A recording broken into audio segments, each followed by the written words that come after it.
Amém. Vamos orar. Pai, obrigado, Deus, por esse banquete de adoração, louvor a Ti. A Tua palavra diz, Senhor Deus, que o louvor é fruto de lábios que confessam o Seu nome. Nós, Senhor Pai, não somos livres pensadores, não pensamos como Tu deves ser, Senhor Pai, como Tu deves agir. Nós, Senhor Pai, contemplamos na Tua palavra quem Tu és. Ó Deus, nós não discutimos ou debatemos o que Tu dizes ser pecado, nós não debatemos e discutimos, Senhor Pai, o que, Senhor Pai, Tu revelaste em Tua palavra, nós recebemos a Tua palavra. Ó Deus, não importa, Senhor Pai, o que nenhum homem pensa, ó Deus, quando nós sabemos o que Tu disseste, como Tu se revelaste perfeitamente em Teu Filho, como nós temos a Tua palavra, Senhor Pai, que é a única luz, Senhor Deus, nesse lugar escuro, onde nós nascemos, sendo também parte da escuridão. Que nós, Senhor Pai, possamos nunca confiar em nós mesmos, nem em nosso, Senhor Pai, nossas percepções e sensações, que nós sejamos guiados tão somente pela Tua palavra, pelo Teu Espírito que habita em nós. Então, Senhor Deus, por graça, fale conosco nesta noite e nos dê ouvidos para ouvir. É o que nós Te pedimos em nome de Jesus. Amém. Nós temos meditado em Eclesiastes e hoje eu queria olhar 2 versículos apenas, mas muito mais o segundo versículo que eu vou dizer do que o primeiro, que é Eclesiastes 6:12 e Eclesiastes 12:13. Então há várias semanas, essa deve ser a 10ª ou a 11ª vez que a gente olha para esse livro, e hoje vamos ver o que o livro ensina sobre a questão da ética e dos valores. A gente só vai ler esses 2 versos, e no qual quem nós chamamos de o professor, não é, diz qual é o principal problema em torno da questão de ética e valores, e depois, em seguida, o segundo verso nos dá a solução, que é o que nós estamos realmente mais focados hoje, já que o problema é o mesmo problema em várias áreas da vida, e a gente vê que Salomão vai aplicando ele nessas várias áreas. Então, capítulo 6:12 e 12:13, o primeiro, o autor diz assim, no 6:12, pois quem sabe o que é bom para o homem na vida? Quem sabe o que é bom para o homem na vida? Durante os poucos e sem sentido dias em que passa como uma sombra. Quem pode dizer a ele o que acontecerá sob o sol depois que ele se for? Em outra versão, pois quem sabe o que é bom nesta vida para o homem, por todos os dias da sua vida de vaidade, os quais gasta como sombra? Quem declarará ao homem o que será depois dele, debaixo do sol? Então, quem sabe o que é bom para o homem debaixo do sol? E depois diz, agora que tudo foi ouvido, lá no 12:13, aqui está a conclusão do assunto: temer a Deus e guardar seus mandamentos, pois esse é o dever de todos os homens. Em outra versão, de tudo o que se tem ouvido, o fim é: tema a Deus e guarde os seus mandamentos, porque isso é o dever de todo homem. Então, 2 versos tremendos e profundos. Então, qual é o assunto? Qual é a diferença entre placebo e medicamento? Por exemplo, agora estão fazendo testes de vacina para o coronavírus. Quando você faz esses testes, parte do grupo de pessoas que recebe as vacinas, que estão sendo testadas, recebem placebo. E parte recebe o medicamento real que está sendo testado. Sempre que o medicamento está sendo testado, é assim. Então, qual é a diferença entre placebo e um medicamento? Um placebo, às vezes, por incrível que pareça, é eficaz, em alguns casos, se você acredita nele. Por exemplo, tem pessoas que estão sem conseguir dormir, você pode dar um remédio que não é para nada, não tem nada a ver com dormir. Aí você diz assim, toma aqui um remédio aqui que é bom tomar esse remédio. Aí a pessoa dorme, porque ela acreditou que aquele remédio tinha algum efeito sobre ela dormir. E ela estava cismada que não ia conseguir dormir. E o placebo lá, o comprimido que ela toma, que não tem nada, faz ela achar que vai dormir, ela deita achando que vai dormir e dorme. Então o placebo, ele às vezes é eficaz se você acredita nele. Agora, o medicamento, você acredita nele porque ele é eficaz. É o oposto do placebo. Você acredita no medicamento, por exemplo, vão acreditar na vacina quando 100% das pessoas que tomarem uma primeira dose, a segunda, enfim, a que for determinado, ficar imunizado.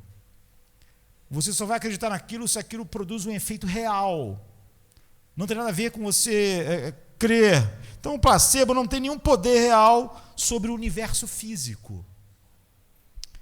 E, portanto, se você acreditar, às vezes, em algumas situações, o placebo vai te ajudar. Já aquilo que é medicina mesmo tem poder real sobre o universo físico. E irá ajudar você, quer você acredite, quer não. Então, você toma um remédio antitérmico, você não precisa acreditar que ele vai tirar a febre. E se você não acreditar, ele tira a febre a si mesmo, porque ele é uma medicina real. Ele age no mundo físico. Então você não precisa acreditar para que algum tipo de efeito aconteça. Você pode ser até totalmente cético, não é? Contra determinada medicina, a BCG, contra tuberculose. Você pode ser totalmente cético, mas se você tomar a vacina e se ela realmente é um medicamento real, ela vai fazer efeito. Você não precisa acreditar ou não. Então, você pode tomar um antibiótico, ele vai fazer o efeito. Importa se você acredita ou não, porque ele tem um efeito no mundo real, não é? Em seu corpo. Já o placebo, dependendo do que for, às vezes muitas pessoas tomam placebos e ficam melhores. Então, durante anos, até os tempos modernos, embora tenha havido muitas divergências,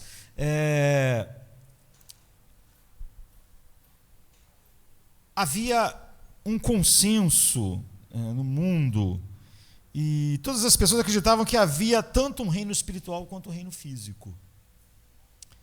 E havia um universo espiritual e um universo físico, e tinha esses dois lados da vida, dois lados reais. Um era tão real quanto o outro.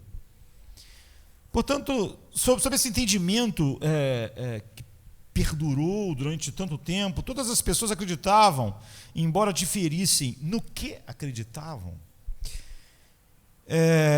que se realmente você tivesse contato com Deus verdadeiro, ele é verdadeiro no universo. Então, se você abraçasse o Deus verdadeiro, então a sua alma e a sua vida prosperaria. Ou seja, em vez de murchar, como a alma é colocada no ambiente em que ela foi feita para estar, ela prospera. Tudo fora do seu ambiente morre. Não é? O peixe fora d'água pode morrer imediatamente. Você pode tirar uma árvore e colocar ela lá fora do chão, ela não morre, mas daqui a uns dias ela está totalmente seca. Então, assim como medicina que está alinhada ao universo físico, a verdadeira espiritualidade o colocaria em contato com as regras imateriais, não é? Espirituais da vida. E eles também acreditavam que a falsa religião destruiria você. Ou seja, se você aquilo que é falso no mundo espiritual também ia causar um grande dano. Por quê? Porque se uma religião não fosse fiel à realidade do universo espiritual, então você seria colocado em conflito com a estrutura do universo real. Então, assim, por exemplo, a gente falou que existe uma coisa chamada placebo. Às vezes ajuda a pessoa se ela acreditar. Isso aqui, tem água com chazinho aqui, com um troço aqui, isso aqui é bom, tira o enjoo. A pessoa acredita que ele tira o enjoo, e aí, melhorou? Tudo melhor. é placebo, não faz nada, mas aquela pessoa acredita. E se acreditar, ajuda. Mas, sendo bom ou mal, aquilo que tem contato com o mundo real tem um efeito. Mas tem um efeito benéfico ou mortal, porque não é placebo. Para o bem ou para o mal, aquilo é verdadeira medicina, ou seja, tem um efeito no mundo físico. Se você tomar um remédio, ele faz um bom efeito. Se você tomar um veneno, você morre. Você não precisa acreditar. Você não precisa acreditar que é veneno. Mata, mesmo se você achar que não é. E você pode, quando tomar placebo, se sugestionar. Uma vez, uma irmã minha estava comendo um biscoito e ela achou uns granulados pretos dentro do biscoito que ela estava comendo, e era muito parecido com chumbinho, um veneno, a pessoa bota para rato. E ela achou que tinha chumbinho no biscoito, começou a passar mal, vomitou e tal. Não era chumbinho nada, depois passou. Então por que ela passou mal? Porque ela achou que ia morrer, sei lá, achou que era veneno, achou que tinha tomado veneno. Você vê, aquilo teve um efeito, mas não matou ela, é óbvio, porque não tem um efeito. Aquilo era eu diria, um veneno placebo, né? Ela acreditava que aquilo era veneno, mas não era. Mas você vê, naquilo que é real, faz um efeito bom ou mal. A verdadeira medicina cura, e aquilo que é ruim, mas que tem realidade no mundo físico, mata. Remédio e veneno. Então, o antigo entendimento era que se você acreditava na religião, porque ela era verdade, não era verdade porque você acreditava. Era verdade, quer você acreditasse, quer você não acreditasse. Então, a vida espiritual era útil porque era verdade, não era verdade porque era útil. E é assim que as pessoas costumavam acreditar, mas não hoje. Hoje nós temos um mundo secularizado, mas pior do que isso, nós temos um Deus secularizado. E essa é a pior coisa no que diz respeito à igreja.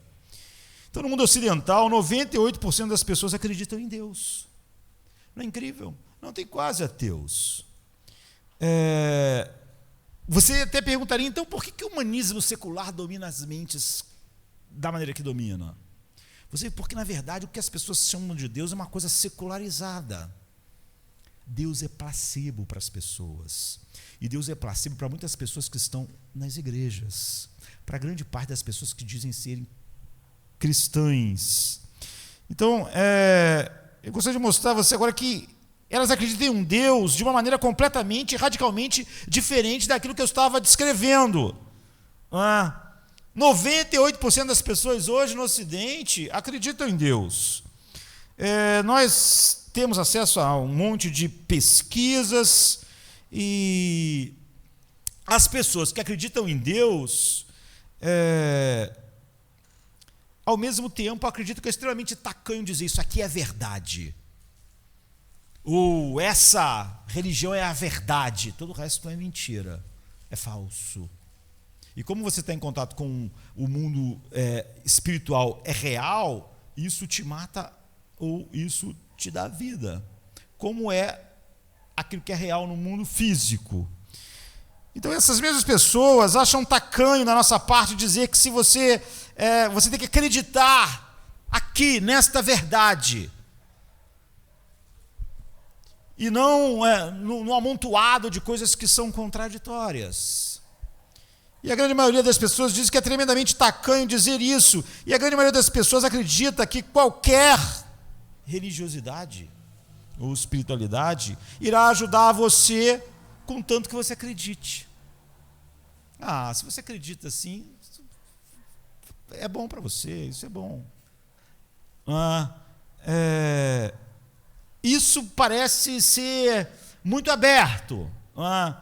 O que eu estou tentando mostrar a você é que, em outras palavras, as pessoas modernas acreditam em Deus, mas como placebo.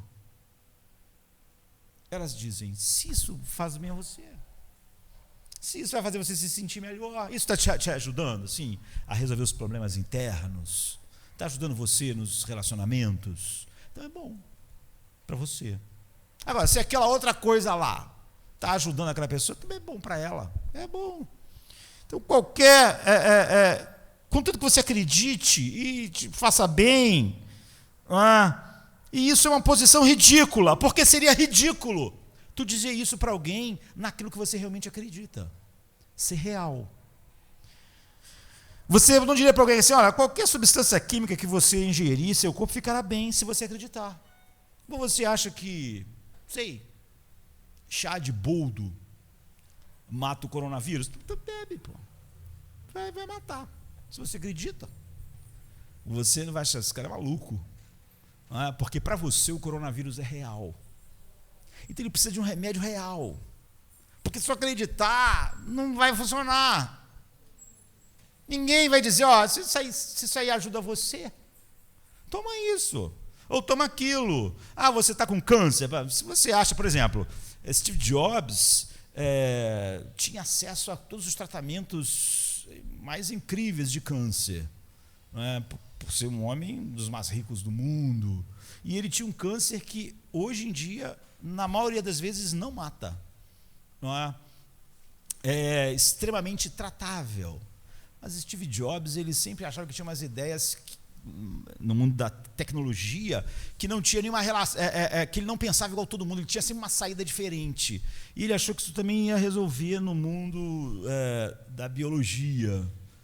E ele, então, em vez de fazer o que os médicos falaram, olha, esse aqui é o que você tem esse câncer, se você tratar, e se a gente te operar e fizer esse tratamento aqui, e em 90% das vezes as pessoas ficam curadas. E ele resolveu que não. Ele resolveu que ia por um caminho diferente. Ele era tão brilhante no mundo da informática, em ir por caminhos diferentes, que ele achou que podia ir. Então ele começou a se tratar só com maçã, beterraba, só com uma alimentação extremamente natural e maravilhosa. Ele achou que isso ia resolver. Ele acreditava, mas funcionou? Não funcionou. Um ano depois, em que ele se sentiu muito mal, e ele foi procurar os médicos de novo, os médicos disseram, não há mais o que ser feito, nós vamos tentar. Mas o que podia ser feito, em um ano, se espalhou. E é por isso que alguém jovem e rico e que tinha recursos incríveis, ao acreditar em algo que não era real, não funcionou, porque a gente sabe disso. A gente diria a ele, só você acreditar que maçã e beterraba vai curar isso, não adianta, esse troço não tem nenhuma eficácia. A gente acharia ridículo se alguém aconselhasse o senhor ou você falasse para ele, não, você acredita? Se você acredita, vai fazer bem a você. Beterraba e maçã cura câncer, se você acredita. Você acha que isso é uma estupidez, não é? Porque você acha que câncer é real. E porque ele é real, ele está sujeito às coisas do mundo físico, a realidades. Você vê, porque você acredita que o mundo físico, aquilo que Salomão chama de vida sob o sol, é real. E esse é um grande problema, mesmo na igreja. Nós falamos isso na quinta-feira, estamos meditando em Hebreus. Quando chega no capítulo 2, o autor de Hebreus diz, se isso é verdade, se você vê Cristo dessa forma, porque você pode olhar, Cristo é o primogênito da criação, a razão de todas as coisas, a imagem expressa do Pai, mas isso não tem nenhum efeito para você, aquilo não é real. As pessoas sempre vão dizer, mas aqui no meu caso, porque não é real para ele. Não é real, não está fazendo nada. Então, porque é real, você tem que se submeter ao que é real. Porque era real, Steve Jobs, ele não podia ser um livre pensador, ele tinha que se submeter àquilo que a realidade impõe. Você não pode simplesmente viver de maneira que você acredita. Você tem que se submeter a algo se é verdade.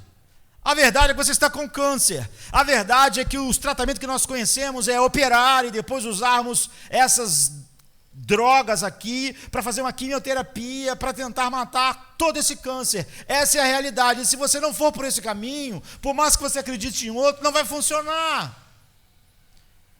nós somos obrigados a nos submeter a tudo que é verdade, a tudo que é real, porque aquilo é uma realidade no mundo físico. Você tem que se enquadrar, aquilo não se enquadra a você.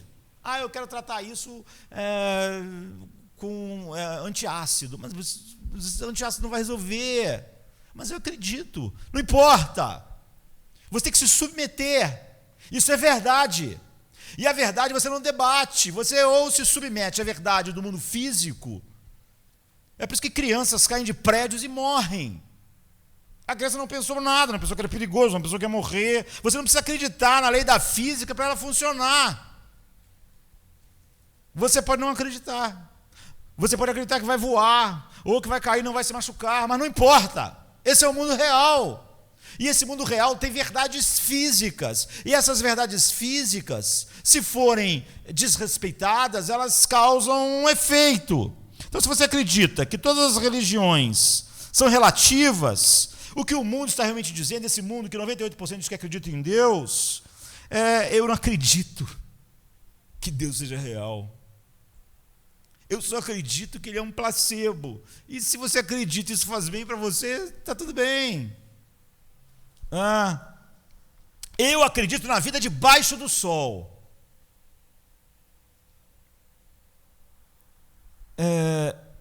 Isso leva a uma visão, você vê das pessoas, 98% que acreditam em Deus, ter uma ideia de Deus que não é verdade, é secularizada, é falsa. Isso acontece na igreja. Há pessoas que dizem, essa doutrina aqui, a salvação é somente pela graça. Mas essa pessoa aqui acredita em coisas que são contra a graça. Mas também salva. Porque, na verdade, essa pessoa não acredita na salvação. É por isso que ela acha que alguém pode acreditar numa coisa e a outra pode acreditar em outra, totalmente diferente, e as duas estarem salvas. Porque ela não acredita, na verdade, que Deus salva através da graça. Se ele acreditasse, ele dizia, realmente, se não é aqui pela graça, então não pode estar salvo. Mas a pessoa vai dizer, não, as doutrinas da graça são maravilhosas. Essas são as doutrinas da salvação. Mas essas pessoas não estão acreditando nas doutrinas da salvação, como a Bíblia diz. Não, mas é salvo a si mesmo. Porque essa pessoa acredita que a salvação não passa de placebo. Ela não acredita. Portanto, ela acredita do jeito dela. Porque essa pessoa que diz isso para agradar todo mundo que se diz cristão, o que ele está dizendo é o seguinte, para mim Deus não existe. Eu acho que se essa pessoa crer desse jeito, vai fazer bem a ela. Será que ele está acreditando? Vai fazer bem a ela. Se as doutrinas que elas creem estão erradas, isso não vai fazer nenhuma diferença. Porque para mim, Deus é placebo. Deus não está no mundo real. Porque se ele tivesse, crer errado em Deus vai matar, como o veneno mata no mundo real, físico. E crer no Deus certo vai mudar tudo na alma, como o remédio no mundo real faz o efeito que as pessoas... Porque é real. Não, porque Deus é real, não crer nele como ele se revelou é mortal. Crer nele como ele se revelou dá vida, não crer é mortal. Negar essa doutrina aqui de como ele salva, como ele revelou, é mortal. Mas as pessoas, você vai ver na igreja, mesmo no mundo reformado, muitas pessoas dizem, não, apesar disso tudo aqui ser verdade, essa pessoa aqui não acredita nisso. Mas está tudo bem. O que essa pessoa está dizendo é o seguinte, ela está dizendo, ela secularizou Deus. Ela está exatamente trazendo para o meio cristão a ideia do mundo ocidental, que 98% acredita em Deus, mas poxa, se isso faz bem para você, se você acredita, então tá bom para você. Você acredita nessas doutrinas dessa forma? Não é dessa forma, mas se você acredita dessa forma, também tá bom para você, também funciona. Está se sentindo bem? Você acha que vai para o céu? Acho. Você acha que acreditando nessas doutrinas você vai estar salvo? Eu acho. Então tá bom. Então você está salvo. O mundo secularizou Deus e a igreja também. E nós só secularizamos Deus porque não acreditamos que Ele é real. Nós só achamos que se você acreditar, tá bom para você, porque nós não acreditamos que aquilo é real. Nós não falamos para ninguém, olha, se você acreditar que, como eu estava dizendo aqui, beterraba e maçã, Steve Jobs cura câncer, tudo bem. Se é bom para você, a gente vai dizer, loucura, vai lá, você precisa fazer o tratamento. A mulher dele pediu várias vezes, durante meses, para ele ir para o hospital, meses para ele se tratar da maneira que devia se tratar. Por quê? Porque ela sabia que era o mundo real, que não era uma fantasia. Muitas pessoas dentro da igreja tratam as doutrinas bíblicas como uma fantasia. Você crê desse jeito aí, que é a beterraba que salva? Então, tá bom, você vai ser salvo assim mesmo. porque não acredita que é real. Quando você acredita que é real, você sabe. Muitas pessoas na igreja não acreditam que Deus é real, como a maior parte das pessoas, os 98% das pessoas que dizem acreditar em Deus no mundo, não acreditam que Ele é real. É por isso que elas acham que se faz bem para você, se você acredita desse jeito, está bom. Dentro da igreja acontece a mesma coisa, de uma maneira cristianizada. Nossos ancestrais disseram que a espiritualidade é remédio ou veneno, não é placebo. Nossos antepassados disseram que Deus é verdade. A verdade sobre Deus ou vai te curar, ou da maneira como você se relacionar com isso, vai ser a sua ruína. Porque ele não é placebo.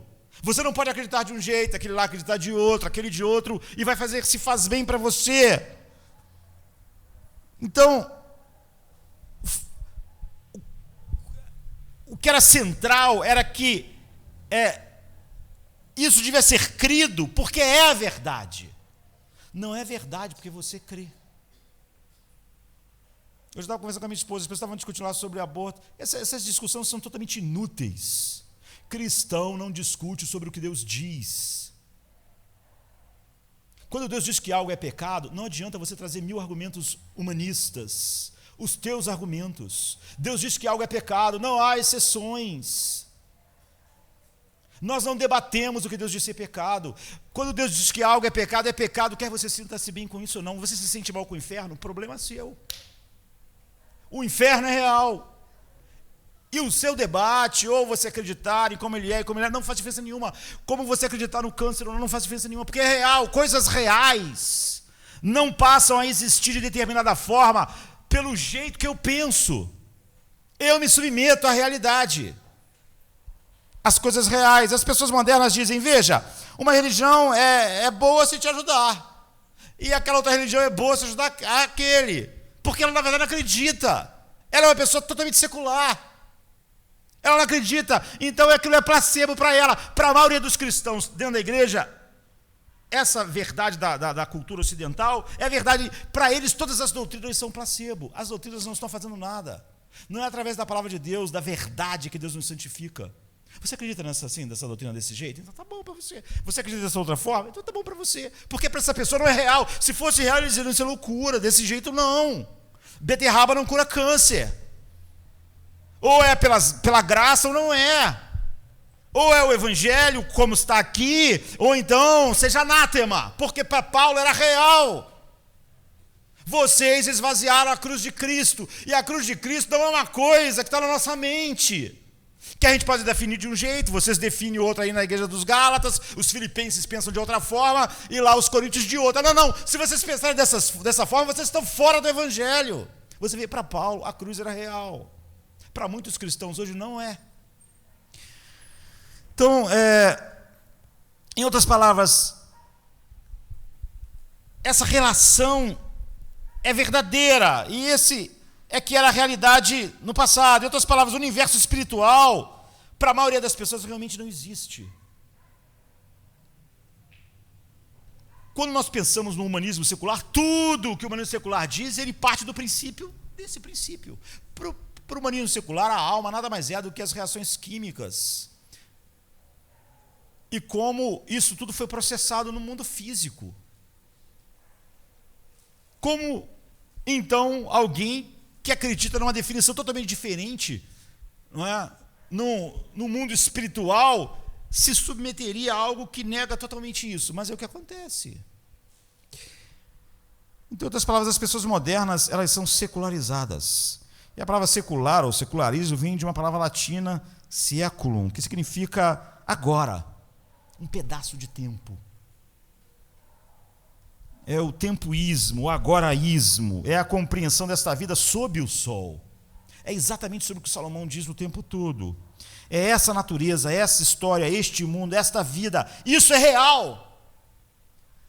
A única vida que podemos conhecer, a única vida que conta. Então, porque isso é real e Deus é menos real ou não é real, na verdade é placebo, você pode pensar de um jeito ou pode pensar de outro.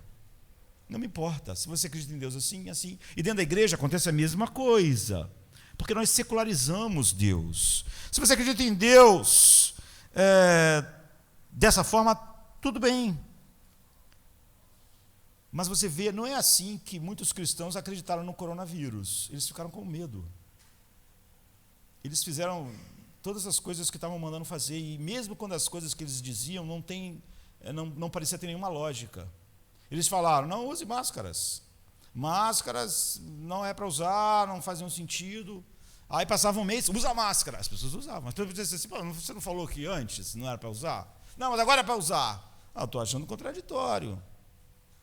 Nós aqui estamos usando, a lei do país diz que nós temos que usar em ambientes como isso. Mas você vê, por que as pessoas não pensaram,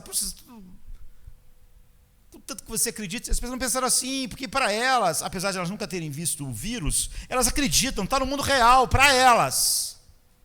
Se mandasse elas ficar em casa para sempre, perder seu modo de subsistência. Muitas pessoas começaram a falar assim, o importante é a vida e não o dinheiro, e não os recursos. Isso aqui são os recursos que pagam o hospital, que bota comida, não existe vida. É igual você falar, o importante é a vida e não o ar. Como se realmente você pudesse separar essas coisas. Pessoas sem emprego não têm subsistência. Não tem como sustentar a sua família. Não tem como pagar médico. Um Estado com cidadãos que não ganham nada, não tem nada. O Estado é meio parasita. O Estado não produz nada, o Estado só tira dos cidadãos o seu dinheiro, metade do seu salário, 40% do seu salário, para usar. Mas as pessoas acreditaram, sob todo o risco. Então, se é como é isso, essa vida existe, essa vida debaixo do sol. E se você é uma pessoa secular, Salomão mostrou, não só a vida é um absurdo, como se você é uma pessoa que realmente abraça isso, não só a sua vida é um absurdo, se você for minimamente honesto, intelectualmente, porque isso é um absurdo intelectual, mas ele diz, cria tensões na estrutura da vida que levam ao colapso. Todo o propósito do livro de Eclesiastes é mostrar que a visão é única, de que você só está operando no universo debaixo do sol. Essa visão é absurda intelectualmente, e também a sociedade que acredita nela vai se destruir. E a pessoa que acredita nela vai se destruir. Por isso o cristão, porque acreditam, secularizaram Deus, veem as coisas espirituais como placebo, elas têm as mesmas dificuldades com todos os problemas da vida que uma pessoa que não tem Deus. Porque, na verdade, um Deus secularizado não é nada, a não ser placebo, e nós sabemos que na hora que realmente importa, essas coisas não funcionam. Então, isso cria tensões individuais e pessoais que levam ao colapso. Esse é o ponto de Salomão, e ele vai aplicando isso em cada área da vida. Nós vimos isso várias vezes, e aqui ele está aplicando a área dos valores e da ética. Ele está dizendo especialmente no 6:12, que não há base. Como o ser humano saberá o que é bom? Não há base alguma. E ele diz, isso cria tensões em seu coração, na sociedade, que vai levar você ao colapso. E a sociedade também. Ele diz que a vida sob o sol, se é tudo que existe, se realmente você... não importa se você diz que acredita em Deus, na época de Salomão não existiam ateus. Mas ele está falando sobre pessoas que, de fato, na vida real, vivem apenas com aquilo que é debaixo do sol, como eu mostrei que na nossa cultura 98% também não é ateu. Então, e no entanto são totalmente seculares. Então ele está dizendo, quem pode dizer o que é valioso? Quem pode dizer o que é errado? Nós já tocamos nisso em outros momentos, então eu serei rápido porque eu quero ir para o fim. O que ele está dizendo é o seguinte, o que é honestidade? O que é integridade sexual? o que é como os sexos deviam se tratar. Como o homem devia tratar uma mulher, como a mulher devia tratar um homem. Como as raças deveriam se tratar. Sempre houve um conflito para saber qual era a maneira certa durante as eras para se relacionar com todas essas coisas. Mas até os tempos modernos, todas as pessoas acreditavam que havia uma maneira certa. Que o mundo real, o mundo físico era real, mas o mundo espiritual também era real. E que você era que descobrir de alguma forma. Ou tinha que ser revelado a você. Em outras palavras, nós temos que descobrir o que Deus pensa se vamos descobrir o que é certo e errado sobre os seres humanos. Por exemplo, em Washington, existe um instituto, a gente traduzindo aqui, o nome é Instituto Nacional de Padrões e Tecnologia. Lá, então, tem uma sala climatizada, onde tem aquilo que é 1 quilo de verdade. Onde tem aquilo que é 1 metro. Onde tem o que é 1 polegada. Onde tem o que é o pé. Tem todas as medidas guardadas nessa sala. Por quê? Porque, na verdade, nós falamos isso aqui tem 1 quilo, a balança dizendo que tem 1 quilo, mas pode haver diferenças. Nós temos que ter um padrão, porque senão aquilo que alguém chama de 1 quilo num país pode não ser exatamente 1 quilo. E se nós perdêssemos o que era, a gente ia ter dificuldade. Então você encontrará a libra, o pé, a polegada, o quilo. Por quê? Porque cada regra e cada escala que as pessoas estão usando são um pouquinho diferentes, as balanças não são tão precisas. Em cada país as coisas não são exatamente iguaizinhas. Nada é exato. Não é? Aí você fala que algo tem 1 quilo, aquela balança está dizendo isso, mas é uma coisa aproximada. Ali você tem guardado essas coisas perfeitas como um padrão para a gente nunca perder e poder realmente medir as coisas, a escala. Agora, se você falar que você tem o seu direito de decidir o que é 1 quilo, e eu também tenho o direito de sentir o que é 1 quilo, nós temos um problema sério. Porque eu posso sentir que 1 quilo é uma coisa diferente do que você sente ser 1 quilo. E quando você for vender para mim coisas em quilo, então a gente vai ter um grande problema, porque eu vou achar que você está me roubando. Mas você diz, quem é você para julgar o meu direito de decidir o que é 1 quilo? Mas o quilo tem que ser uma coisa que seja não eu que decido, nem que você decida, senão a gente tem problemas, porque o mundo físico é real, você vê, nós temos esses cuidados. Agora, espiritualmente, através dos tempos, as religiões diferiam sobre o que eram a ética e quais os valores, mas todas elas concordavam que havia um gabinete cósmico, igual a essa sala em Washington, onde há um padrão exato, pelo qual tudo deve ser e pode ser medido. Há uma sala em algum lugar, não é assim, no cosmo, onde você tem lá honestidade, onde você tem lá integridade, onde você tem lá a medida da pureza, da nobreza, da justiça. Igual lá em Washington tem o quilo, a libra, a polegada, o metro. E nós, essas pessoas, elas podiam diferir, mas elas achavam que existe um lugar real onde essas coisas são o padrão.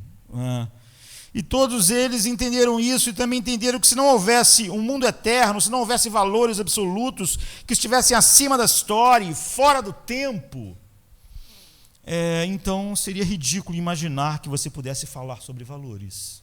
Se não existe nenhum lugar que possa definir realmente o que é 1 quilo, por que nós vamos discutir a respeito disso? Porque todos e cada um de nós somos a nossa própria balança, a nossa própria régua. Aquilo que diz, pega na mão e diz, isso aqui para mim tem 1 quilo, para mim tem 1,5 quilo, não importa, o meu coração diz que tem 1 quilo. Isso, quem no mundo teria o direito de dizer, os meus sentimentos sobre o quilo estão mais certos do que os seus sentimentos sobre o quilo? Ninguém. No entanto, é exatamente isso que a sociedade tem feito nos últimos 150 anos. A sociedade ocidental, por mais de 100 anos, decidiu que a vida sobre o sol é tudo que nós temos. E é por isso que você não tem mais padrão, não é? É por isso que você tem 70 gêneros. Não é mais real, não importa. Nós não estamos mais falando de realidade. Você vai ter 70 ou 1000, isso não faz nenhuma diferença. Você não está mais no mundo real. Se todo mundo pode definir o que é aquilo, você saiu do mundo real. Então pode ter 1000, se pode ter 5 tipos de 1 quilo, então pode ter 1 milhão de tipos de quilo, porque nós não estamos falando mais da realidade. Recentemente, na Pensilvânia, teve um caso famoso e um advogado teve a audácia durante o julgamento lá, ele estava pedindo a pena máxima, a pena de morte.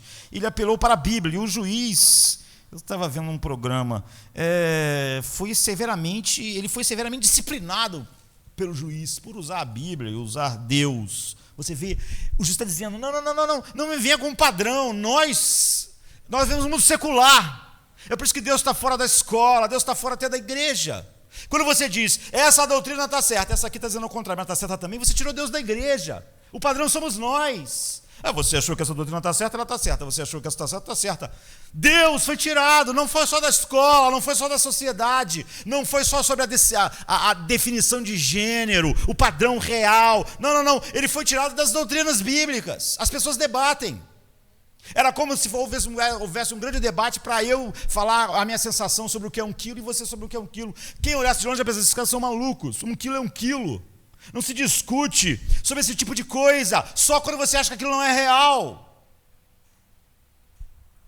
A questão é que você nunca tem permissão para falar sobre o certo e errado nessa sociedade, ensinar valores nas escolas e assim por diante, e apelar para Deus. Nunca leve Deus para lugar nenhum. Mesmo na igreja tem sido assim, porque Deus foi secularizado. Na igreja, grande parte das pessoas, ao invés de acreditar em Deus, nas verdades bíblicas, por que as pessoas ajeitam a verdade, dependendo se a pessoa vai ficar triste, se ela vai ficar chateada? Porque eu não acredito que Deus é real. Porque senão não importa, não é? Se o mundo inteiro ficasse chateado com o que Deus é, Deus ainda seria daquele jeito. Agora, se for um pregador que prego num Deus que eu não acredito, eu acho que ele é placebo, eu posso dizer, você se sente melhor assim, que Deus aceita isso? Que Deus vê esses teus problemas não como pecado, mas como um problema assim, assado, como lá o homem secular falou que é? Então, tá bom, se você acredita assim, tá bom para você. Por quê? Porque para mim ele não existe. Se você quiser descobrir quais são os seus certos e errados pessoais, o que você tem que fazer hoje? Se você quiser saber quais são os seus certos e errados pessoais, teus, você tem que ir para a psicologia. O que você precisa? O que você sente? O que você viveu? Se você quiser descobrir o certo e errado social para a sociedade, você tem que ir para a sociologia. Nunca ponha Deus, ele não vai ser aceito, nem na escola, nem na academia, porque ele não é real, e ele não é real para a maioria dos cristãos também, porque ele foi secularizado. A gente acha que de fato os meus problemas terão que ser tratados assim, os problemas da sociedade vão ter que ser tratados pela sociologia, e a história geral do ser humano vai ter que ser olhada pela antropologia. Porque isso é real. Porque no fundo as pessoas acreditam que debaixo do sol é tudo que existe. E aquelas que acreditam em Deus como um placebo. Mas veja, os antigos acreditavam, e Coelete, que é aqui o escritor, prova que tentar encontrar valores em qualquer outra base, exceto naquilo que é espiritual, fora de nós, está fadado ao fracasso e vai trazer a tua vida inteira e toda a sociedade para um mundo de mentiras.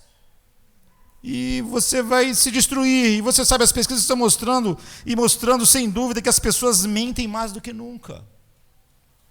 Elas trapaceiam mais do que nunca, elas quebram as promessas mais do que nunca, e elas admitem isso nas pesquisas do Gallup. Por quê? Porque o capítulo 6:12, que diz que a vida sob o sol é tudo que temos, como a gente pode dizer o que é bom? Essa é uma pergunta retórica, né? Todas as perguntas de Salomão aqui são retóricas, porque ele não está perguntando para obter a resposta. Ele já sabe, ele só quer que você realmente veja. É a maneira dele de dizer que ninguém pode. Se Deus é placebo, então não há mais nada, não é? Então agora escute, o capítulo 6:12 é na verdade uma reafirmação do que nós já estudamos no 1:3, que ele examina 4 ou 5, a gente examinou há 4, 5 semanas atrás, não é? Em que ele diz o que o homem ganha com todo o seu trabalho em que labuta debaixo do sol. Agora, a palavra ganho, lucro, ele está dizendo, se a vida é debaixo do sol é tudo que existe, então o que o homem ganha? Ganha nada.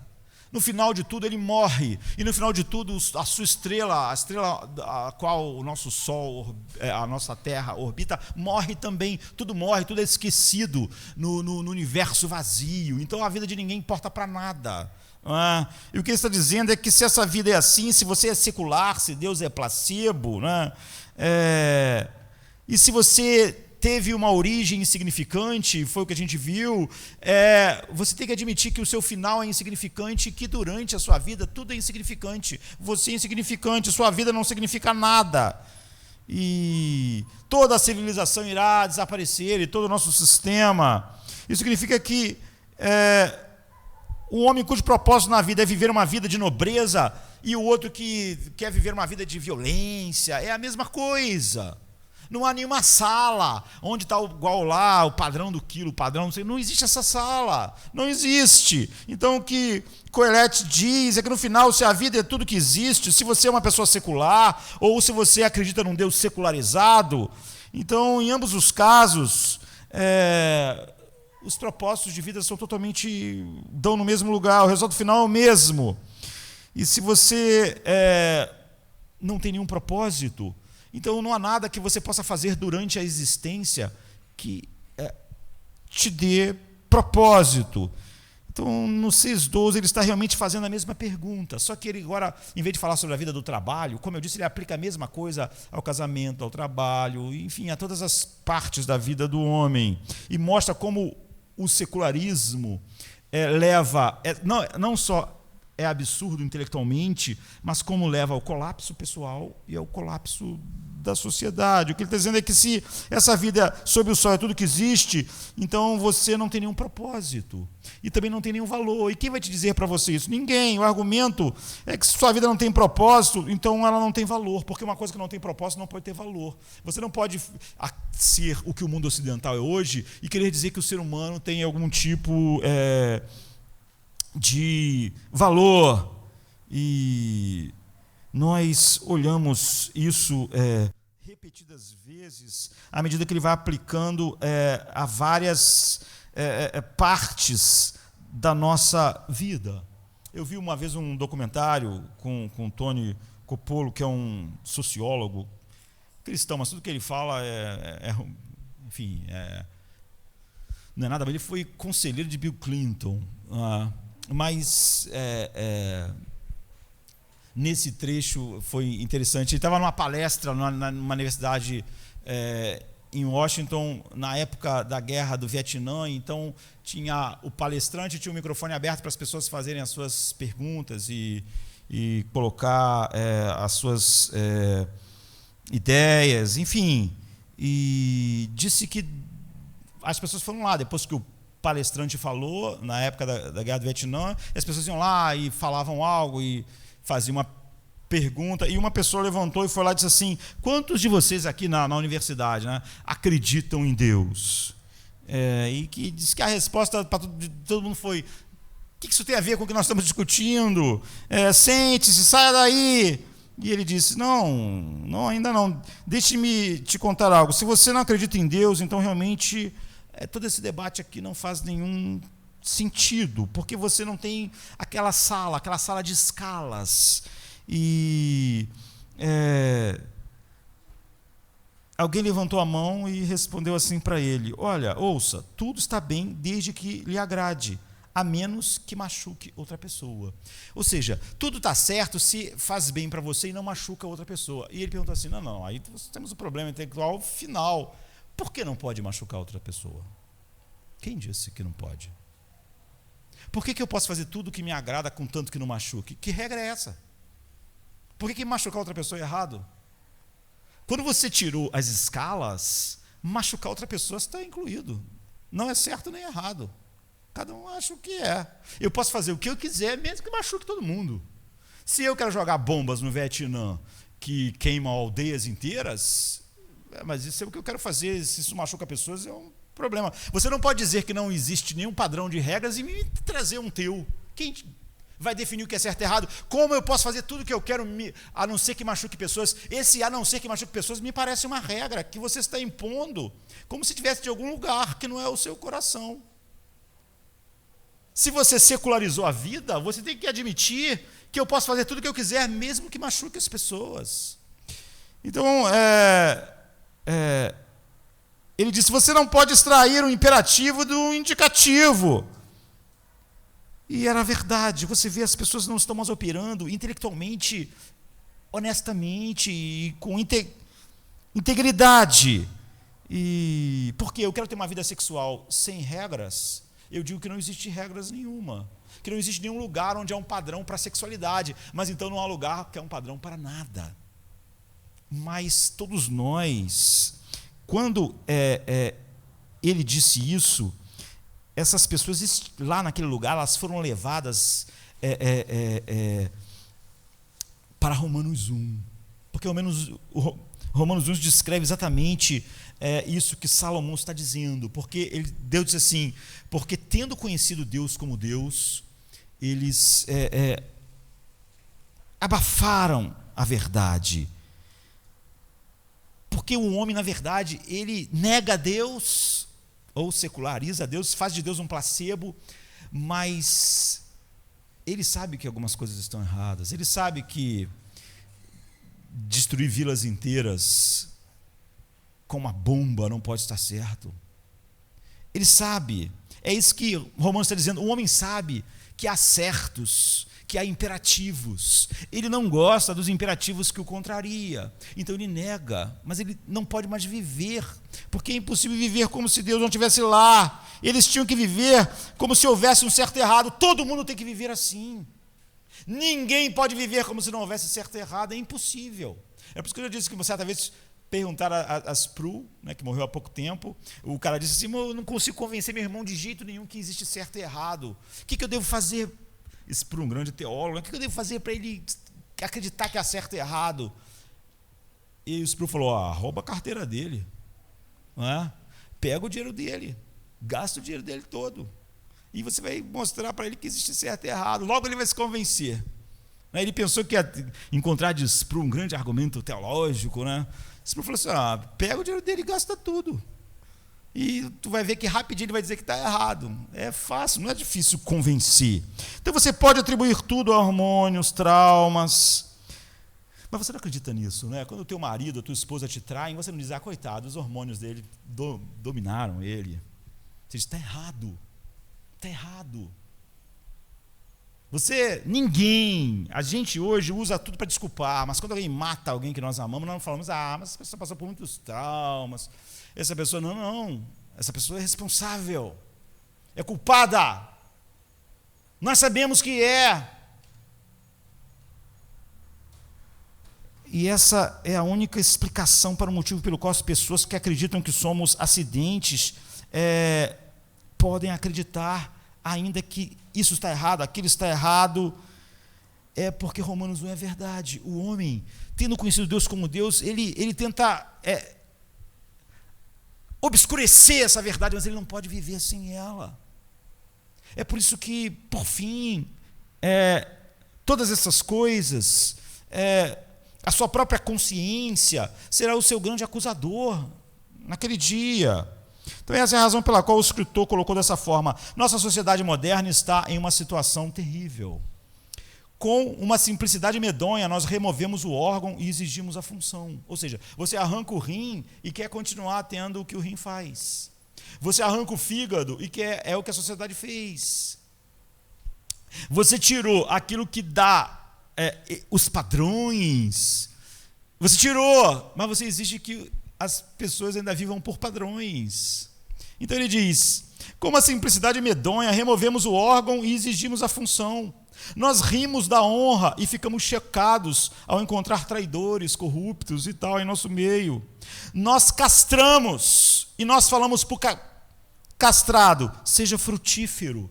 Nós castramos as pessoas, nós falamos para ela que nada é errado e depois falamos: vá lá e viva uma vida honesta. Você sabe qual é o problema? O problema é que nós sabemos que estamos quebrados. Nós sabemos que a sociedade é horrível. Nós sabemos que nossos corações estão cheios de coisas horrorosas. Nós sabemos. Nós podemos negar, é o que Romanos 1 diz, mas nós sabemos. No entanto, embora não queiramos admitir que Deus nos construiu e Deus nos fez com um propósito, nós temos que admitir que estamos quebrados. Nós só podemos achar que nossa alma está quebrada se nós acharmos que ela realmente devia experimentar um outro tipo de coisa. Você só acha que algo está quebrado se você acha que aquilo, se você sabe que aquilo tem um propósito. Nós sabemos que algo está quebrado sem nenhuma. Nós não precisamos de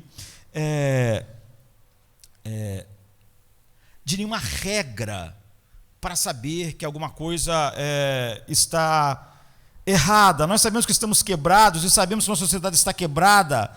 E sabemos que a antropologia, a sociologia e a psicologia não vai consertar a sociedade, o homem, a nossa alma, porque nós sabemos que ela está quebrada profundamente e não encontramos nada que resolva esse quebrantamento. Agora, qual é a solução? Qual é a solução para a realidade de que nós percebemos que algo, se está quebrado, é porque devia funcionar para determinada coisa específica, para a qual não está funcionando. E a solução, onde nós vamos terminar, é o capítulo 12, verso 13, que diz: teme a Deus e guarde os seus mandamentos. Isso quer dizer que existe uma agência celestial de padrões. Salomão está dizendo, igual àquela lá, naquela sala climatizada em Washington. E o quebrantamento das nossas vidas, e o quebrantamento da nossa sociedade, e o quebrantamento da nossa alma, só é curado quando se submete a esses padrões. Bem, ouça, eu sei que isso deve soar para as pessoas hoje, não é? Porque nunca o nosso mundo foi tão ligado ao presente quanto ele é agora. Essa é uma tendência humana, mas agora ela se tornou máxima. Chesterton, não é? Um escritor, dramaturgo, filósofo, enfim, ele diz assim: nunca vivemos um momento em que nos sentimos mais como se as coisas antigas não pudessem nos ajudar como agora. Ou seja, nunca vivemos um momento em que achamos as coisas antigas mais irrelevantes. Então você pode dizer assim: então, por que as pessoas hoje, mesmo na igreja, acreditam mais no que o secularismo vai dizer sobre os seus problemas do que a Bíblia? Porque ele pensa: a Bíblia existe há 3.000 anos. Meus problemas são muito modernos. Os meus problemas são muito atuais. Davi viveu em outro mundo, ele não conhecia. Não é? Jesus Cristo disse assim: o céu e a terra passarão, mas as minhas palavras não passarão. O que ele está querendo dizer é que as montanhas, o céu, o oceano, são flocos de neve perto da palavra de Deus. Um homem que vive debaixo do sol, ele acha tudo isso muito concreto, não é? Mas ele está dizendo o seguinte: o céu e a terra não têm nenhuma solidez perto da palavra de Deus. Eles vão passar, vão se desfazer, mas a palavra de Deus não vai. Existe, Jesus está dizendo, um escritório de padrões eternos. Não existe eu sinto que 1 quilo é isso, eu sinto que beterraba e maçã vai curar câncer. Não existe, existe um mundo real. A palavra de Deus é mais real, sólida e tem um peso infinitamente maior do que os céus, a terra e o universo. Algo deve ser cumprido, respeitado, deve ser submetido. Jesus disse: veja, aqui está um segredo, eu diria infame do mundo, um segredinho infame do mundo.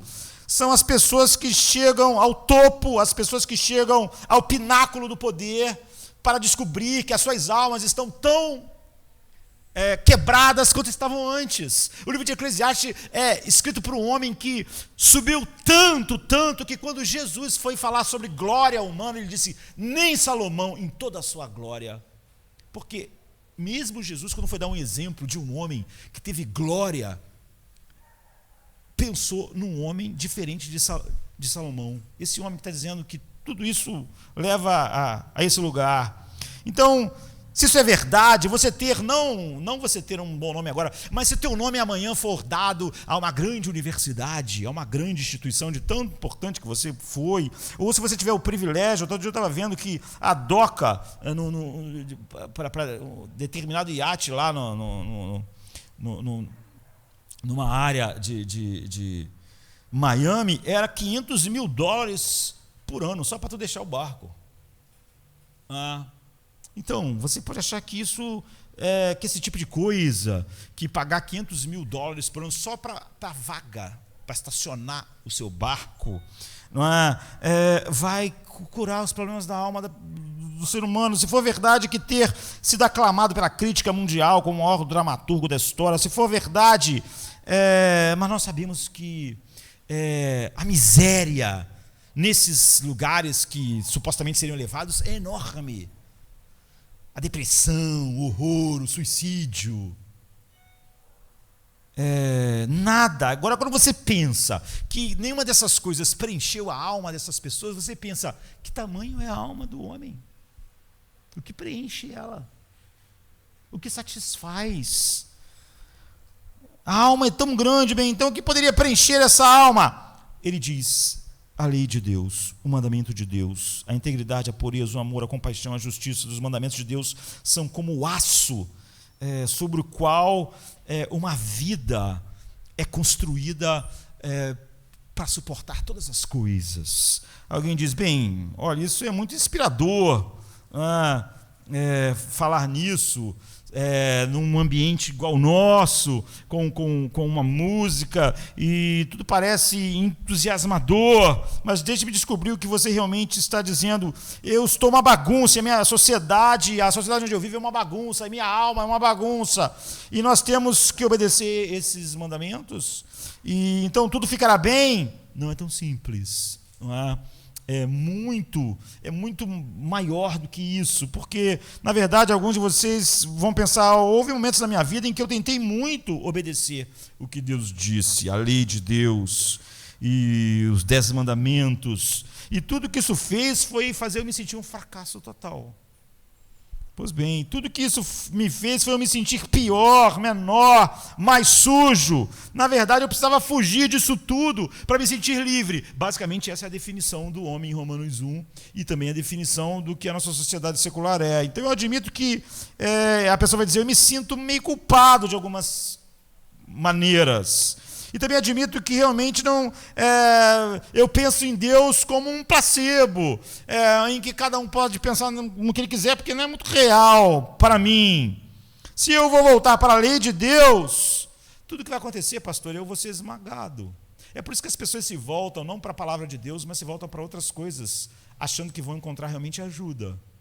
Elas podem não colocar em palavras assim, mas não importa, não é? Como eu disse, 98% das pessoas dizem que acreditam em Deus. Elas não vão colocar em palavras que para elas Deus é um placebo, mas é.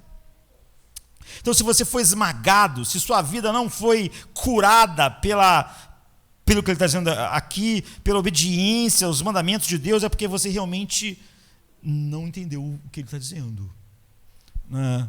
Você viu qual a solução? A solução, ele está dizendo, o escritor de Eclesiastes, para essa vida onde você não tem base nenhuma. Quando ele vai dizer qual é a solução, ele não diz que a solução é não guardar os mandamentos de Deus, ou guardar os mandamentos. Ele diz assim, é temer a Deus e guardar os seus mandamentos. Você vê, isso diz tanto. Eu desafio você a essa ideia. Se você for esmagado a obedecer, é porque você não temeu a Deus.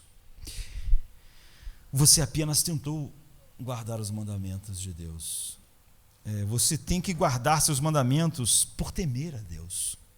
Ele diz, o segredo de tudo é temer a Deus e guardar os seus mandamentos. Você vê? Alguém diz, bem, o que você quer dizer com temer a Deus? Na Bíblia a palavra temor é a mesma palavra para medo mesmo, né? Mas ela é usada de maneiras diferentes. 1 João 4 diz que há um temor que causa tormento. E que, por exemplo, a relação verdadeira com Deus lança fora todo medo. Todo medo assim. Isso significa que existe um medo que flui de você ser centrado em você mesmo e você teme ser ferido por algo e você tem medo daquilo.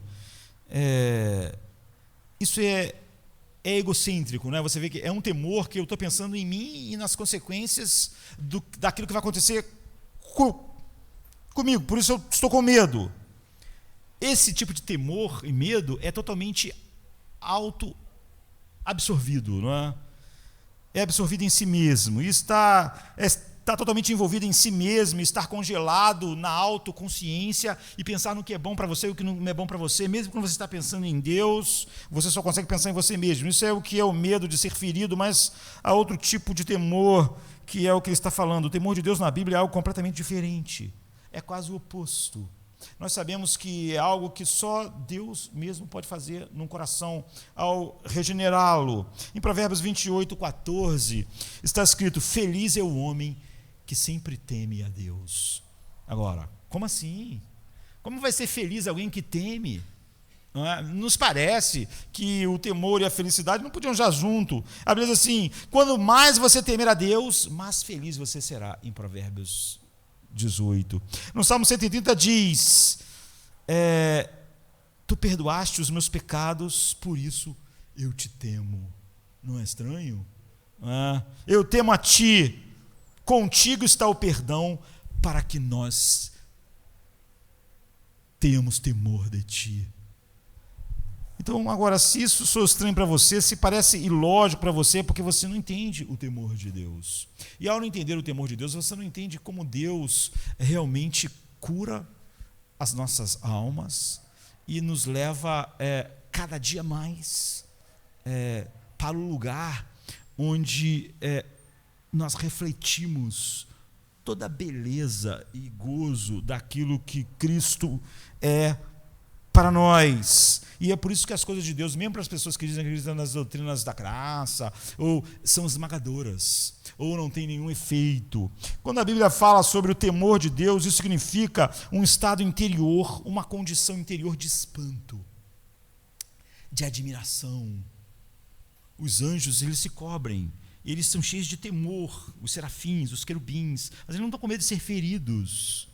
Eles estão tão espantados com a grandeza, com a majestade, com a pequenez deles, mesmo não havendo nenhum pecado neles. É a maravilha diante da magnitude, da glória, beleza, do amor, do poder, da grandeza de Deus. É uma condição interior de temor e respeito, de medo e tremor, de espanto diante não apenas do poder, da santidade de Deus. Se nós tememos apenas a santidade de Deus, que então eu como pecador, eu penso nas consequências disso, mas você vê que o verdadeiro temor de Deus é o temor diante da majestade dessa santidade, mas diante da majestade desse amor, diante da majestade da misericórdia, diante da majestade da sabedoria. Isso muda tudo. É o que Salomão está dizendo. O temor de Deus não é o temor de ser ferido, funciona exatamente na direção oposta. O temor de Deus ajuda você a se esquecer de você mesmo. Então Deus parece tão maravilhoso quando você está experimentando o temor de Deus, não é? É por isso que Paulo pode dizer que as coisas são leves e momentâneas. Isso é o que o temor faz. Por exemplo, quando você teme seu amor, quando você teme sua graça, seus pecados que são imensos, mas quando você tem um temor diante da verdade, da graça de Deus, das doutrinas que falam sobre a graça dele, então você sabe que a graça trouxe algo que anula isso. Quando você tem temor diante da sabedoria de Deus, os problemas da sua vida que estão te destruindo, que estão causando todos os medos e ansiedades, vão embora, porque você você vê a sabedoria dele, você fica maravilhado. Você diz a profundidade das riquezas, tanto da sabedoria. Você não fica com medo dele estar fazendo alguma coisa errada, de estar dirigindo a sua vida errada, de estar indo direto para o caos. Você não tem nenhum medo disso. Você vê, a sua alma, ela não encontra paz quando você obedece, mas temer a Deus e obedecer. Obedecer como resultado do temor. Ou seja, do coração maravilhado, não com um aspecto de Deus, mas o temor da sua sabedoria, o temor da sua graça, o temor do seu amor, o temor da sua santidade. O temor de Deus significa ter Deus sendo visto tão grande, tão glorioso, tão maravilhoso, que de certo modo você se curva sob o peso da magnitude e da grandeza dele, que tira a sua mente abençoadamente de você mesmo. E finalmente você está livre. Está livre. O Salmo 119, eu disse isso aqui, as pessoas, eu estava dizendo a respeito de outro assunto, que quando você vê uma foto antiga, e já foi provado que todo mundo, quando se olha em foto, as pessoas vão procurar a si mesmas. Tem uma foto antiga nossa aqui, a pessoa se procura na foto. A foto pode estar maravilhosa, se ela achar que ela não está maravilhosa, ela não gosta da foto. Ela quer tirar foto. Você vê o homem auto-absorvido. E ele pode dizer, não é por ego que eu estou olhando, mas só pode ser. Por que mais seria? Não é? Mas quando você está curvado sobre a majestade, temendo a glória da sabedoria, do amor, você é livre exatamente disso. O Salmo 119 diz, o temor do Senhor é limpo. Estou dizendo aqui que a menos que nós obedeçamos a Deus pelo temor, ou seja, pela maravilha da contemplação de quem Ele é, e a gente sabe que só pode contemplar isso em Cristo, você vai ser esmagado. Você deve obedecer à lei de Deus por temer a sua graça. Você vê, não por temer estar no inferno, porque você viu a grandiosidade da sua graça. Até que você esteja maravilhado com a grandeza da graça de Deus, até que seu coração responda e salte em obediência por causa da graça, você não está obedecendo a Deus, está obedecendo por medo. Isso não te muda, isso faz você sentir-se cansado. Todas as coisas de Deus para você são um fardo, e não são um fardo leve.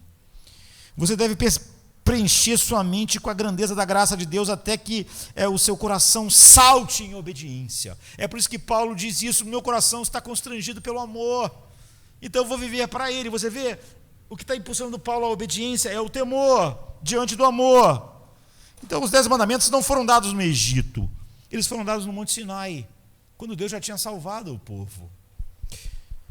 Deus não disse, se eu me obedecer eu vou salvar vocês. Deus estava dizendo, eu salvei vocês. E a resposta à salvação é que é a obediência. Não é nada que você faça para ser salvo. Existem apenas 2 maneiras de obedecer ao mandamento de Deus. E olhe isso, nesse fim de culto.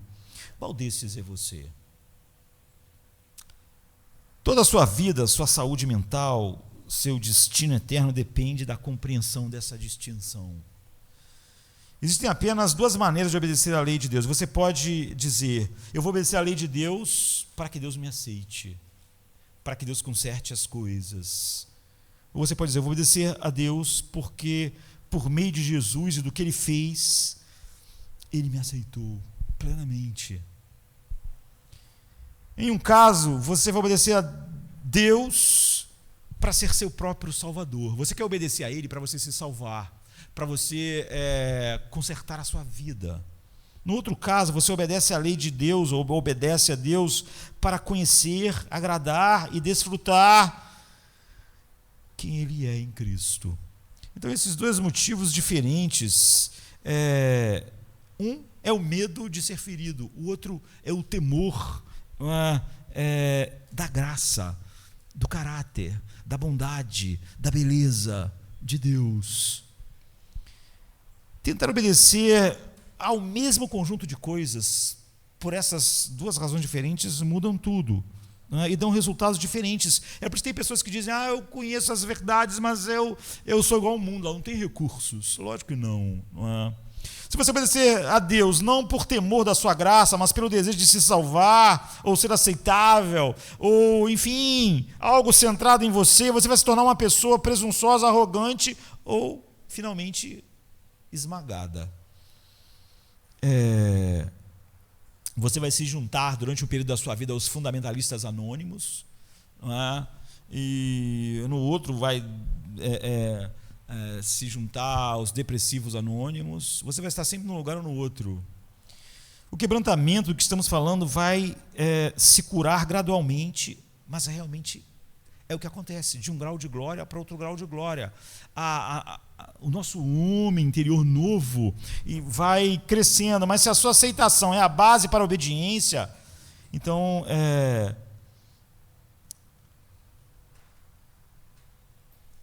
você vai ser curado para sempre. Vai ser curado inexoravelmente. Veja, você não será capaz de obedecer a menos que preencha a sua mente com a grandeza da graça de Deus. E você não pode compreender nada sobre quem Deus é, na verdade, a não ser que contemple todas essas coisas em Cristo. E você não teme a Deus se você só teme algo a respeito de Deus. Você teme a Deus se você teme diante da grandeza da sabedoria de Deus. É isso que tira de você os medos do amanhã. Não só Deus não é um placebo, né? Ele é real, e você teme a Ele pela sua sabedoria, pela grandeza dela, a magnitude, a beleza, e você teme a Ele pelo seu amor, e você teme a Ele pela sua santidade, e você teme a Ele pela sua pureza. Então, uma vez que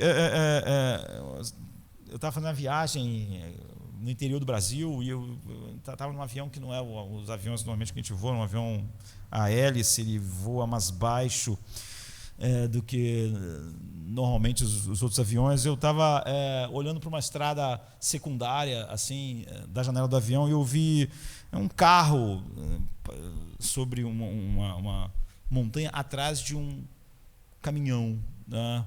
E era sinuoso, e a estrada era sinuosa, e o cara do carro não conseguia ver qual era. Ele estava atrás do caminhão, não conseguia passar. Às vezes ele tentava passar na hora que não era para passar, quase vinha um carro e ele batia. Às vezes eu via que era hora de passar, mas ele não estava vendo, ele não conseguia enxergar. E então ele tentou passar numa hora errada e quase morreu lá, né, se tivesse batido. Outras vezes ele poderia ter passado tranquilamente, porque apesar de estar meio sinuosa a estrada, eu estava vendo que não via nada, né, não via nada, porque eu estava no alto.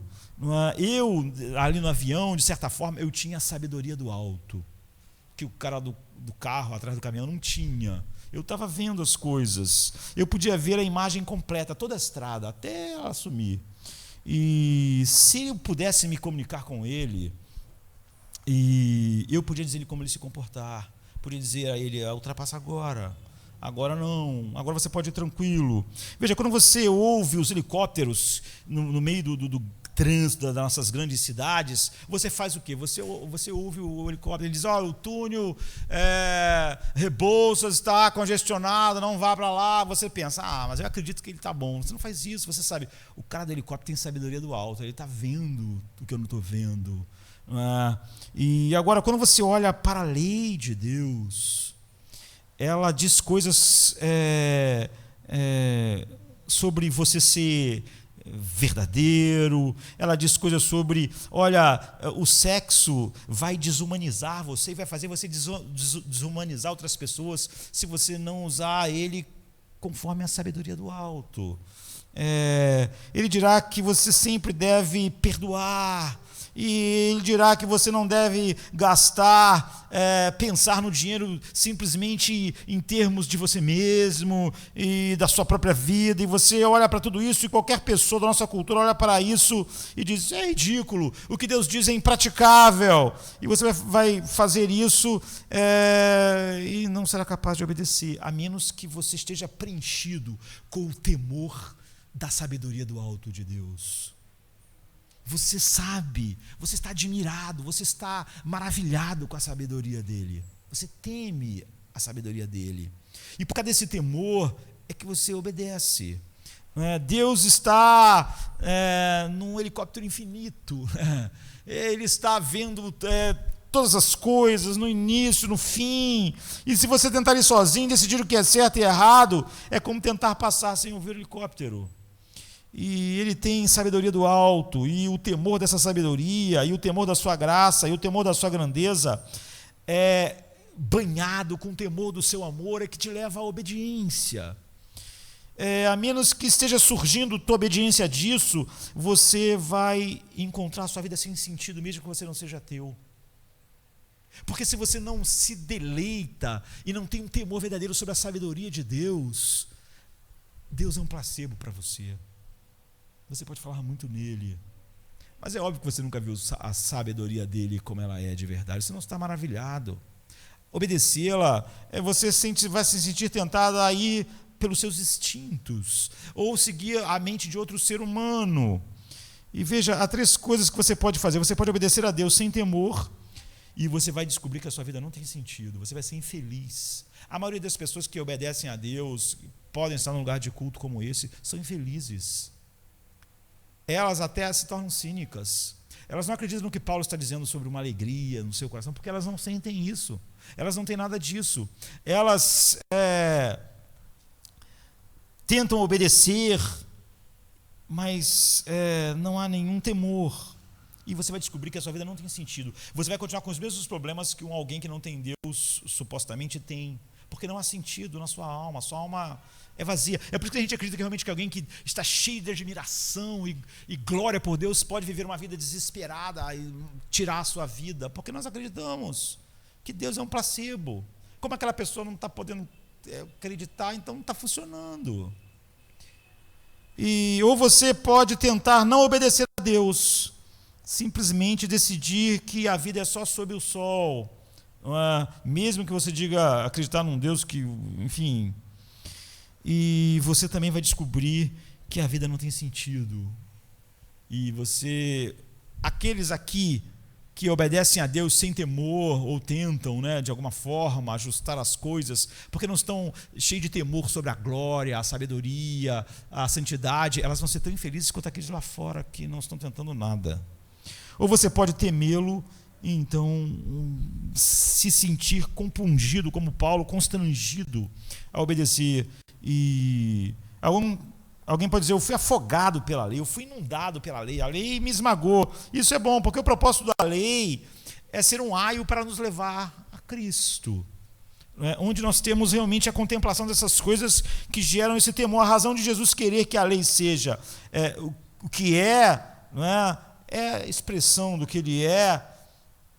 Jesus está dizendo para nós, se você tentou durante toda a sua vida ser bom e nunca foi bom o suficiente, e está simplesmente cansado, você não vê, Jesus está dizendo, eu não quero o seu dinheiro, eu não quero a sua obediência. A nossa obediência não pode dar nada a Deus, não pode dar nada a Deus. Deus não pode ganhar nada pela nossa obediência, nem perder nada com a nossa rebelião.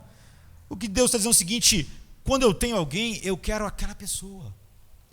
Eu quero que você pare de ser seu próprio salvador. Eu quero que você vá até o Pai, através de mim, e diga, eu não apenas sinto muito pelos meus pecados, eu sinto e eu me arrependo de ter tentado ser o meu próprio salvador. Quando na verdade é exatamente essa incapacidade que fez o teu filho vir. Deus, me aceite somente pelo que Cristo fez, e no minuto em que isso acontecer, você vai começar a temê-lo pela sua graça. É assim que nós nascemos de novo. O Espírito Santo, é assim que nós temos evidência de que nascemos de novo. E aqueles que são cristãos, que admitem que a sua obediência tem sido algo opressor, difícil, um fardo, você está dizendo e fazendo as coisas citamente por um senso de dever. E na verdade a sua vida é tão sem sentido quanto a pessoa que não conhece o Evangelho, que não conhece nada. Você sabe por quê? Porque você tem que voltar às fontes, você tem que ressuscitar, renovar a percepção da realidade, do temor, da graça de Deus, da sabedoria de Deus. Alguém que diz, eu não consigo lidar, eu fico muito com medo do futuro, ansioso. É óbvio que ele não está temendo a sabedoria de Deus. É óbvio. O temor do seu amor, o temor da sua grandeza, é que cura as nossas almas. E é a isso que o Espírito Santo nos leva. O segredo é temer a Deus e então obedecê-lo. Como consequência disso, de ver essas maravilhas, que a Bíblia diz que nós só podemos ver na face de Cristo, e por isso nós fomos salvos. E você então começa se arrependendo da falta de alegria diante da grandeza de quem Deus é. Em vez de você encontrar uma desculpa para a sua falta de alegria, você sente profundamente o pecado que é não ter alegria num Deus tão grande, tão lindo, tão perfeito, tão cheio de glória. Você começa a se arrepender da falta de espanto, de senso de maravilha diante da grandeza do que Ele é revelado em seu Filho. E o Salmo 1 diz então assim: bem-aventurado é o homem que se deleita na lei do Senhor. Você vê, porque ele teme ao Senhor. Então isso é um deleite. Esse é o segredo de Salomão. Ele diz, toda alma quebrada, se você fez de Deus um placebo, não faz diferença mais se você acredita em Deus ou não. Se você fez das doutrinas bíblicas um placebo, se você acha que alguém pode acreditar numa coisa ou em outra, se você secularizou Deus como mundo, então os resultados são iguais mesmos. A igreja está cheia dos mesmos problemas daqueles que estão fora da igreja, porque lá eles secularizaram a vida e nós secularizamos Deus como um eco do que eles fizeram. Todos eles acreditam em Deus, mas na verdade eles acreditam que Deus é um placebo. Todo mundo vive assim na nossa sociedade, e dentro da igreja tem sido muito parecido. As pessoas acham, olha, se isso que Paulo está falando, pastor, ajuda o Senhor, mas para mim não está ajudando não. Porque ela não acredita que é verdade. Se ela acreditasse que aquilo era verdade, não existe, sabe? Você não diz, olha, o antibiótico para você funciona. Para mim, eu não acredito muito em antibióticos, isso não existe.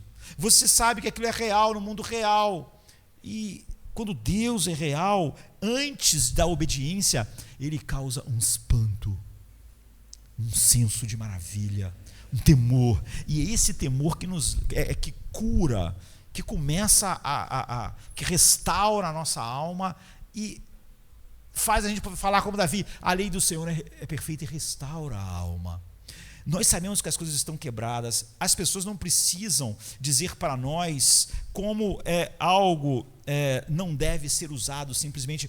Nós enxergamos a lei de Deus, nós enxergamos o mandamento de Deus, aquilo que Deus nos diz, não como algo que simplesmente Deus quer complicar as coisas.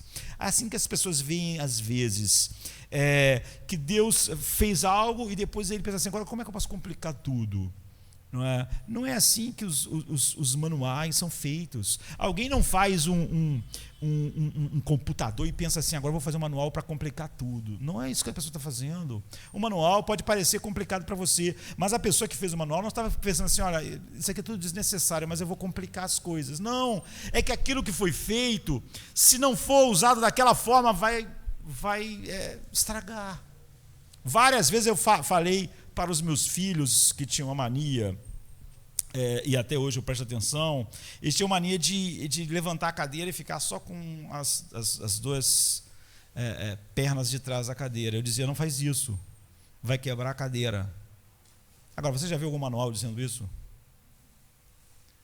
Isso simplesmente é o mundo real. A cadeira foi projetada para receber o peso sobre as 4 pernas. Se alguém põe o peso em 2, eu não preciso de um livro para saber isso.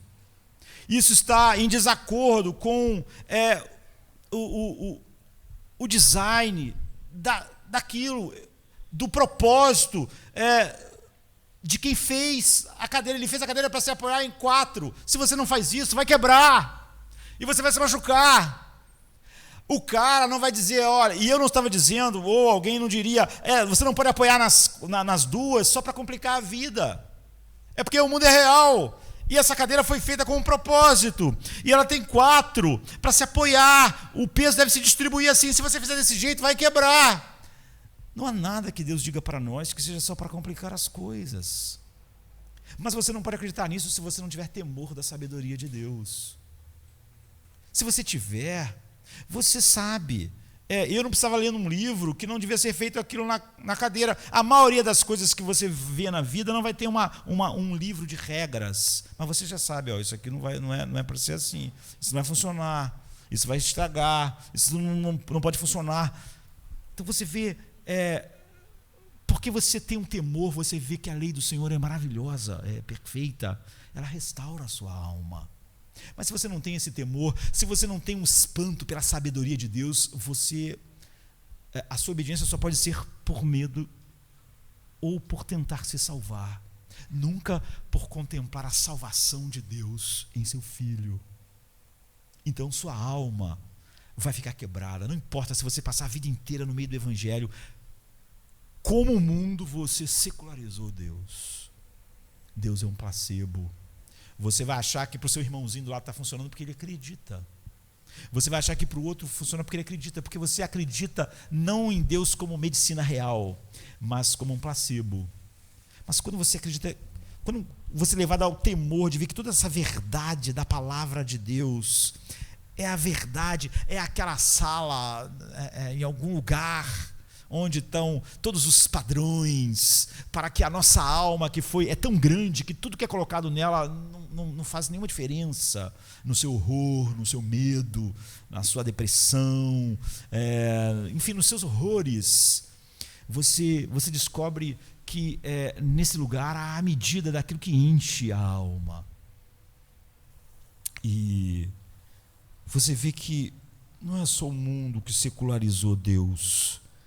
E essa é a grande tragédia nossa.